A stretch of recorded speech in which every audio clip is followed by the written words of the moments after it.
почитувани, гласањето во првиот круг не беше ниту слободно, ниту фер. Немаше фер надпревар, ниту имаше борба на идеи, предлози и визии. Злоупотребите на јавните средства, на парите на граѓаните, задушениот медиумски простор и притисоците врз гласачите ги детектираше емисијата на опција од ИХР. Но сите закани, уцени, притисоци, сите фантомски гласачи и бројачи на фантомски гласови, кои извираа во моментите кога снемуваше струја на избирачките места, не беа доволни за Коце Трајановски.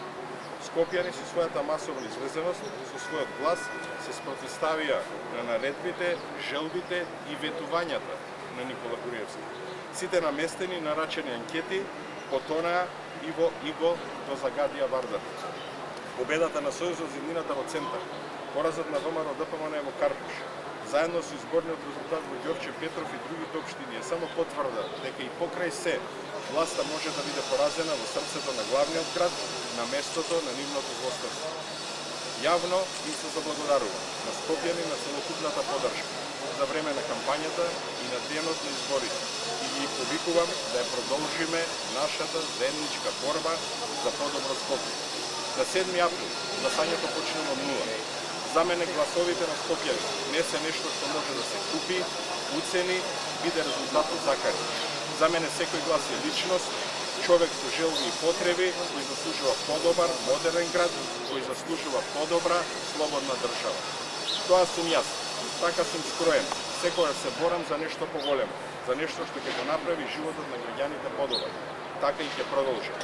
Заедно со граѓаните, со поддржувачите, ќе направам се за мојата визија за подобро Скопје да стане реалност. Моите граѓани тоа го заслужуваат и ништо помалку од тоа не прифаќам. Столбот на мојата кампања ќе бидат граѓаните кои живеат тука и нивните потреби. Затоа ги повикувам сите оние кои во првиот круг гласаа за иднината на Скопје да се приклучат на кампањата и јас најдов еден глас плюс. Тоа е глас за подобро Скопје, еден глас повеќе за слободно Скопје. Со само еден реален глас плюс да се спротиставиме на многите фантомци. Со само еден глас плюс да гласаме за оние што живеат 365 дена во Скопје, а не само на денот на изборите. Благодарам.